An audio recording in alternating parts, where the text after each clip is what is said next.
Hello everyone, welcome to our YouTube channel CC academy. तो आज की जो हमारी क्लास रहने वाली है वो फिज़िक्स की डेमो क्लास रहेगी फॉर टीजीटी कमीशन। तो आज हम जिस टॉपिक पे डिस्कस करेंगे वो रहेगा आपका प्रोजेक्टाइल मोशन। तो प्रोजेक्टाइल मोशन कैसा मोशन है which is under the effect of gravity, जहाँ पे ग्रेविटी की वजह से जो है कोई बॉडी मोशन में आती है। ओके, जैसे फॉर एग्जांपल जेवलिन थ्रो या bullet fire from a gun, तो वहां पे जो मोशन रहता है उनका वो कैसा रहता है, projectile motion.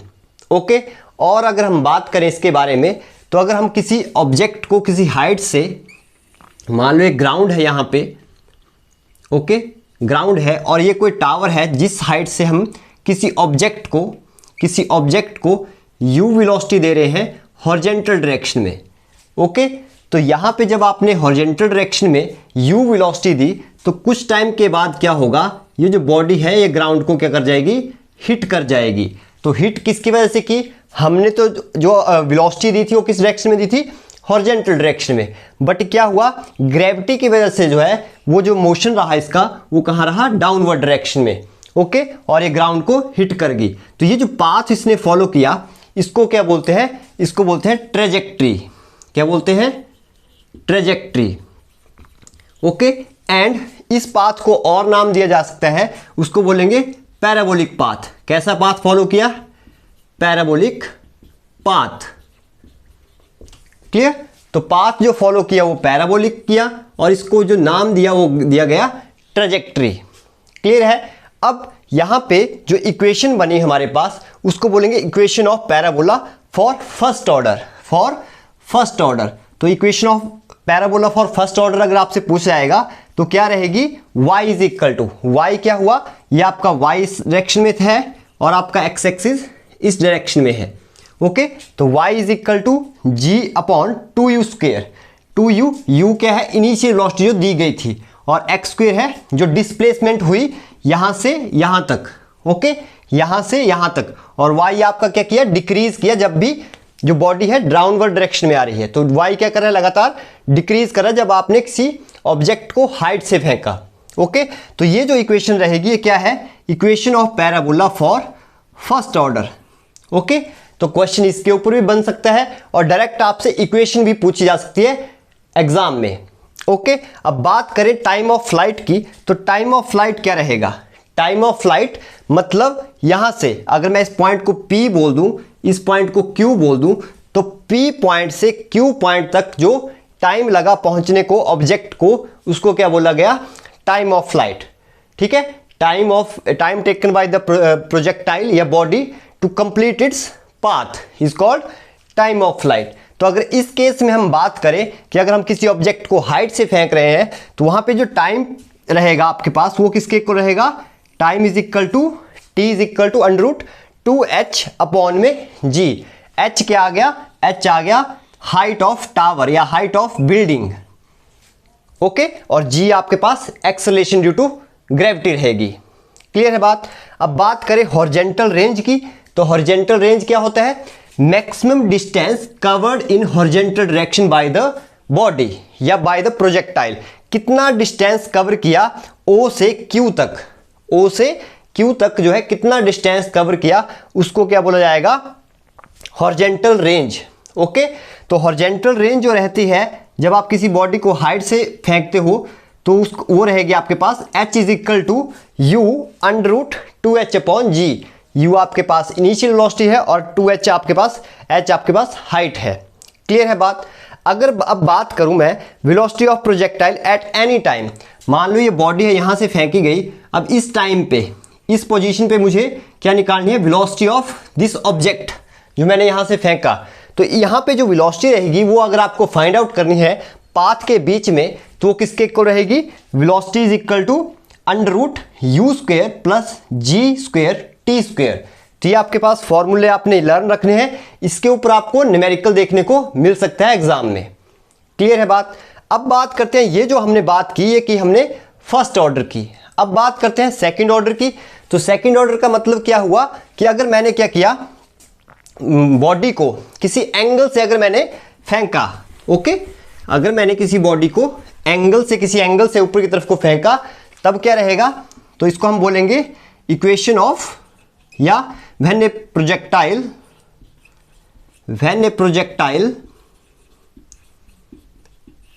fired at an angle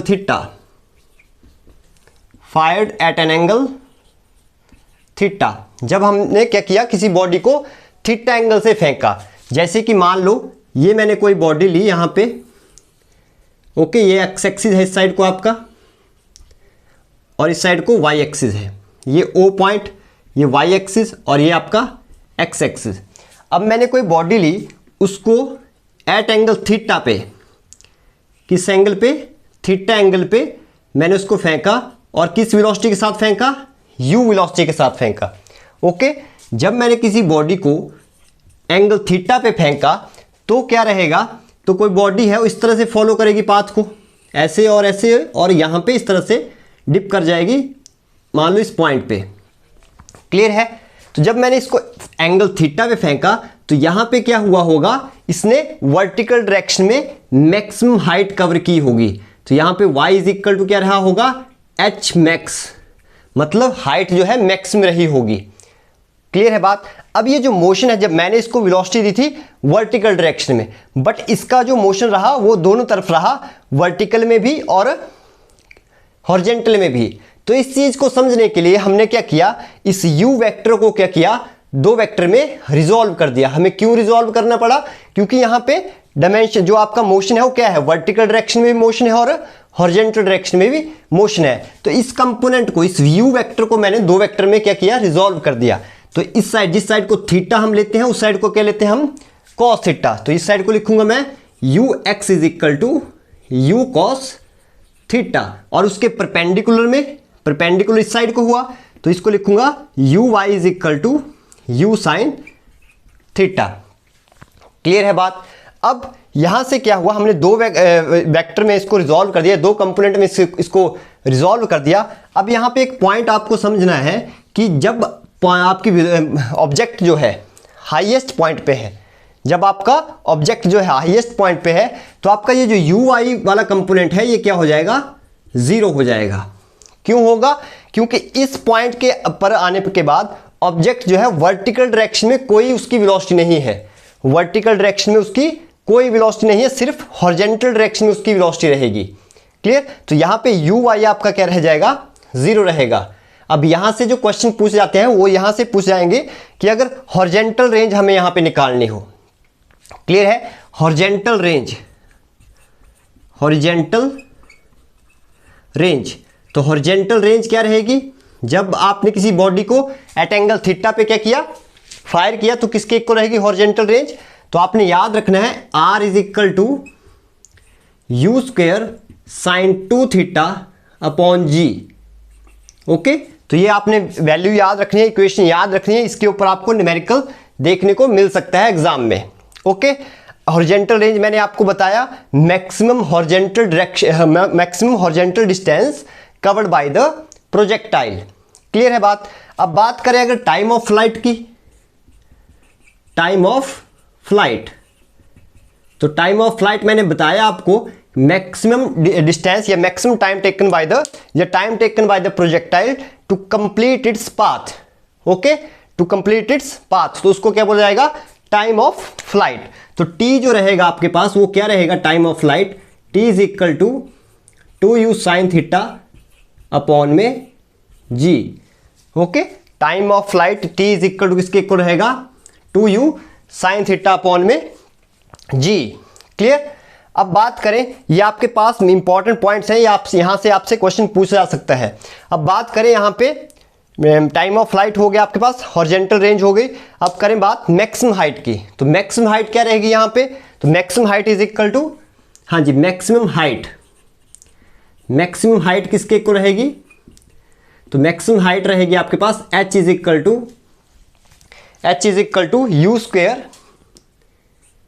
you square sine square theta upon में 2g, अपॉन में 2g। तो h is equal to U square sine square theta upon में 2g क्या रहेगा आपके पास, मैक्सिमम हाइट रहेगी। ओके, मैक्सिमम हाइट जो रहेगी वो किसके इक्वल रहेगी, U square sine square theta upon में 2G। तो ये वैल्यू आपने याद रखनी है, इसके ऊपर आपसे न्यूमेरिकल पूछा जा सकता है। ओके, अब बात करें यहाँ पे कि अगर हमने क्या किया, प्रोजेक्टाइल को, हाँ जी, अगर हमने प्रोजेक्टाइल को क्या किया, एंगल थीटा, मान लो यहाँ पे मैंने इसको, अगर मुझे रेंज को मैक्सिमम करना है, अगर मुझे रेंज को मैक्सिमम करना है, for maximum range, okay, range मतलब कि ये जो डिस्टेंस है वो ज़्यादा ट्रैवल करे ये जो बॉडी है, तो उसके लिए मुझे किस एंगल से बॉडी को फेंकना है कि ये जो डिस्टेंस है वो ज़्यादा कवर करे, हॉरिजॉन्टल रेंज इसकी मैक्सिमम रहे। तो अगर इस तरह से देखना है आपको, तो क्या करना है आपको, थीटा को जो है 45 डिग्री पे आपको फेंकना है। ओके, 45 डिग्री पे आप फेंकोगे तो आपके पास जो हाइट रेंज रहेगी वो किसके इक्वल रहेगी, तो R इज इक्वल टू, हाँ जी, रेंज आपकी मैक्सिमम हो जाएगी और वो किसके इक्वल रहेगी, तो फॉर्मूला आपके पास हॉरिजॉन्टल रेंज का ये रहेगा, U square sine 2 theta, okay, upon में G। तो यहाँ पे आपके पास थीटा की वैल्यू कितनी है, 45 डिग्री है, तो ये किसके इक्वल रहेगा, U square sine 2 into 45 degree upon में G। अब साइन जो है मैक्सिमम कब होगा, 90 डिग्री पे, साइन की वैल्यू मैक्सिमम कहाँ पे होती है, 90 डिग्री पे। तो हमने यहाँ पे 45 रखा तो कितना बन गया ये, U square sign 90 degree upon में G। ओके, तो आपको R जो मैक्सिमम मिला वो किसके इक्वल रहेगा, साइन 90 की वैल्यू होती है 1, तो ये R मैक्सिमम जो रहेगा वो किसके इक्वल रहेगा, U स्क्वायर अपॉन में G। ओके, तो ये रिलेशन भी आपने याद रखना है कि जो आपके पास रेंज है वो मैक्सिमम कितने डिग्री पे होती है, 45 डिग्री पे, और वो किसके इक्वल रहती है, U स्क्वायर अपॉन में G के इक्वल रहती है। क्लियर है बात। अब बात करें अगर हाइट की, मैक्सिमम हाइट की, हाइट क्या रहेगी जब आपने 45 डिग्री पे किसी बॉडी को फेंका, तो हाइट कितनी रहेगी, तो हाइट की बात करें अगर, हाँ जी, हाइट की बात करें तो मैक्सिमम हाइट, तो हाइट किसके इक्वल रहेगी आपके पास, हाँ जी, तो हाइट रहेगी आपके पास h is equal to U square sine square theta upon में 2G। ओके, ये हाइट रहेगी। अब देखिए क्या है, यहाँ पे हमने वैल्यू क्या रखनी है, साइन 45 डिग्री, आपके पास किसके इक्वल दिया गया है, 45 डिग्री के इक्वल दिया गया है, तो 45 डिग्री के इक्वल दिया गया है साइन स्क्वायर और साथ में क्या 45 डिग्री, क्लियर, अपॉन में 2G। Okay, sine U square sine square 45 degree, तो 45 डिग्री की वैल्यू क्या होती है आपके पास, हाँ जी, तो 45 under root 1 upon under root 2। Okay, तो वैल्यू रखेंगे तो क्या आ जाएगा, U square 1 upon under root 2 whole square divide by 2G। तो ये किसके इक्वल बनेगा आपके पास, तो ये बन जाएगा आपके पास U स्क्वायर अपॉन में 2G, साथ में आपके पास 1 अपॉन 2। ओके, 1 अपॉन 2, क्योंकि अंडर रूट को क्या करेंगे, अगर 2 बार मल्टीप्लाई करेंगे तो 2 आ जाएगा, तो 1 अपॉन 2। तो ये किसके इक्वल बनेगा आपके पास, हाइट जो रहेगी वो किसके इक्वल रहेगी आपके पास, हाँ जी, तो हाइट जो रहेगी आपके पास तो किसके इक्वल आ जाएगी, h is equal to U square 2G और साथ में क्या 1 अपॉन 4G बन जाएगा, 1 अपॉन 4G। ओके, अब ये देखिए ये वैल्यू जो है, ये value U square upon G, ये क्या था आपके पास, R मैक्सिमम, R मैक्सिमम हमने निकाला, वो किसके इक्वल निकाला था, U स्क्वायर अपॉन G। तो यहाँ से आपका H किसके इक्वल हो जाएगा, H is equal to 1 upon 4 साथ में R मैक्सिमम। तो यहाँ से आप बोल सकते हो कि रेंज जो है मैक्सिमम रहेगी वो किसके इक्वल रहेगी, 4 टाइम्स ऑफ हाइट। तो ये रिलेशन बन गया आपके पास किसके लिए, हाँ जी, ये किसके लिए रिलेशन बन गया, हाइट और रेंज का। क्लियर, मतलब रेंज जो है 4 टाइम्स रहेगी किसके, हाइट के। क्लियर, एक बात और यहाँ से इंपॉर्टेंट है कि जितना ज़्यादा आप क्या करोगे, एंगल को बड़ा करोगे, एंगल जितना ज़्यादा बड़ा होगा मतलब थीटा की वैल्यू ज़्यादा, थीटा जो है आपका, अगर थीटा की वैल्यू ज़्यादा तो रेंज आपकी कम। जितना ज़्यादा आप इसको ऊपर की तरफ को लेके जाओगे, मान लो यहाँ इस एंगल से किसी ऑब्जेक्ट को फेंका तो रेंज जो है आपकी, मान लो इस एंगल पे फेंका, अगर इस तरह से फेंका तो रेंज जो है वो क्या हो जाएगी, कम हो जाएगी। अगर आपने थोड़ा इस एंगल से फेंका तो रेंज जो है और दूर हो जाएगी। क्लियर? तो जितना ज़्यादा आप एंगल को कम कर रहे हो उतनी ज़्यादा रेंज हो रही है, ठीक है, उतना आपको मैक्सिमम डिस्टेंस मिल रहा है। बट जैसे जैसे एंगल को आप इंक्रीज कर रहे हो तो आपकी जो रेंज है वो क्या हो रही है, कम हो रही है। तो आपने याद रखना है कि थीटा जो है वो इनवर्सली प्रोपोर्शनल है किसके, हॉरिजॉन्टल रेंज के। क्लियर है? थीटा जो है आपके पास इनवर्सली प्रोपोर्शनल है रेंज के। क्लियर? तो इस टॉपिक से पहले भी क्वेश्चन बने हैं, इस टॉपिक को और अच्छे से हम पढ़ेंगे जो हमारी क्लासेस जब आपकी रेगुलर चल पड़ेंगी। ओके, तो आई होप आपको ये वीडियो अच्छी लगी। अगर आपको ये वीडियो अच्छी लगी तो प्लीज़ वीडियो को लाइक करें, शेयर करें और हमारे चैनल को सब्सक्राइब करें। Thank you.